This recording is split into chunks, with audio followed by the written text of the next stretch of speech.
Hello. In macroeconomics, you'd have seen diagrams like this. This is an AD-AS diagram. And you can see here that this economy is at equilibrium here. It's got a price level of something like P2, and it's not far off, but it isn't at the full employment level of output, YF, which is the maximum that can be produced in this economy. Now, one of the policies that governments have at their disposal is fiscal policy. Fiscal policy is when a government changes its level of spending, G. G is a component of aggregate demand. Remember, the components of AD are C, consumption, I, investment, G, government spending, and the difference between export and import spending, X minus M. So fiscal policy is a policy where the government has the ability, goes ahead and manipulates its level of government spending or its level of taxation with the intention of manipulating the position of the aggregate demand curve. Now, imagine that a government is looking at its economy and it believes this is a true picture of its economy, and it is here. Ceteris paribus, that means all other things being equal, what would it want to do with its fiscal policy? Perhaps this government is worried that output is below the full employment level. That must mean unemployment or underemployment. So, to solve that unemployment, if that's important to that government, they will want to boost aggregate demand. They will want to shift the aggregate demand outwards, perhaps somewhere like there, and they will get a new equilibrium point and be much closer to the full employment level of output. Of course, the trade-off is higher prices. It appears to be higher prices. You want to cut unemployment, you've got to suffer inflation and higher prices. That's the Phillips curve, by the way, simple Phillips curve. If the government wanted to do that, if they decided, yes, it's worth suffering higher prices to get those last unemployed people into work and to shift the AD curve outwards and move us from point A to point B, and it wanted to use fiscal policy to do that, what would it do? It could either raise G, it could spend more. By raising G, G is a component of AD, and by raising G, it raises AD, and AD shifts outwards. Or it could cut tax. By cutting taxes like income tax, consumers would have more money left over in their pockets, disposable income would rise, and therefore they could go out and spend some of that disposable income, and C, another component, a major component of aggregate demand, would rise. So by cutting tax or raising government spending, they could achieve that outward shift in aggregate demand. If, on the other hand, they didn't like this price level and they wanted to reduce aggregate demand to, say, AD3, and take the economy back to here and to suffer some unemployment, the difference between Y2 and YF would be unemployment, but have prices nice and low at P1 and control inflation, well, then they would do the opposite. They would cut government spending and they would raise tax, and this would limit the components of aggregate demand. If they cut government spending, then G falls, and that's one of the components of AD, so AD falls. And if they raise tax, it reduces the spending power of consumers, and that will reduce consumption. And so that would lower AD. But here's something else to think about. Let me get my board rubber.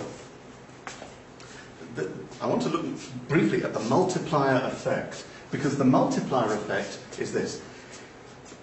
The multiplier effect states that when one of the components of aggregate demand is changed, the final impact on aggregate demand will be greater than the initial impact on that component. Let me show you. I'm going to rub this out.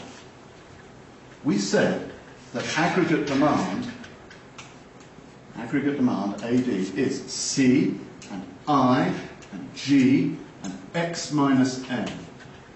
Okay? Well, if the government wants to boost aggregate demand, let's say it feels it needs to boost aggregate demand by 10 billion. The target for the government fiscal policy is an increase of 10 billion pounds. So this government decides, right, well, without raising extra tax, we're going to increase our spending. We're going to increase G by 10 billion. They're going to overshoot the mark because of the multiplier effect. If G goes up by 10 billion, Japan. Where does it go? It might be spending on education. They might be building new schools. They might be employing previously unemployed teachers. They might be paying publishing companies to print new textbooks, or computer companies to fit schools with computers. Or they might spend it on healthcare, and they might build new hospitals, or buy new machines, or give doctors a pay rise, or give nurses a pay rise, or just employ more doctors and nurses.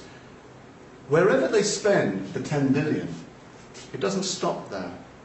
Let's take one of those examples I just listed. Let's say that the government decides to spend 10 billion by giving doctors in the public healthcare service, the NHS in the UK, a pay rise, a big pay rise for all doctors that comes to 10 billion a year. Well, those doctors are going to say thank you very much, and they are going to have more money. But they're going to go out and spend it. They're going to go out and spend it in restaurants, they're going to have to spend it in clothes shops, they're going to buy more furniture for their house. And so G may have risen by 10 billion, but that money reverberates around the economy from the doctors' pockets, if it went to the doctors, and consumption will rise. And then all the places where the doctors were spending extra money, the clothes shops, the restaurants, the furniture shops, and so on, they take on extra workers. And then other people get jobs, and those people have money to spend. Of course, some of the money will be saved. The doctors won't spend everything they get. And some of the money will leak abroad. They might go on holiday abroad, or they might spend extra money on foreign farmhouses in France and things like that. And the money leaks abroad. And so the minus imports part goes up, and that reduces AD. But overall, Keynes said that this multiplier effect, difficult to calculate, the size, difficult to calculate the speed at which this occurs, and it will be different if the government spends it on doctors' wages as opposed to spending it on a construction company to build a new motorway, which will probably be very slow. Depending on how the government spends its money, it's difficult to calculate the exact size and speed of this multiplier effect, but it will occur. And that's why it's difficult for governments to finesse the aggregate demand curve. So if I go back quickly to this aggregate demand curve. There's the AD curve, there's the LRAS, here's the price level, we're here, we're close to YF. They want to reach AD2, but it's very difficult to finesse that, to get it exactly right. Because of this unknown multiplier effect, it's difficult for them to be spot on and to lift the AD curve to exactly the point they want it. They very well might overshoot, and they start getting serious inflation. And if they try and underplay it, they might not get the effect they wanted. They might get less than the effect. If they anticipate a multiplier effect greater than truly happens, again, it's very difficult. So it's very difficult for governments to manage aggregate demand. Demand management policies, like fiscal policies, are very difficult.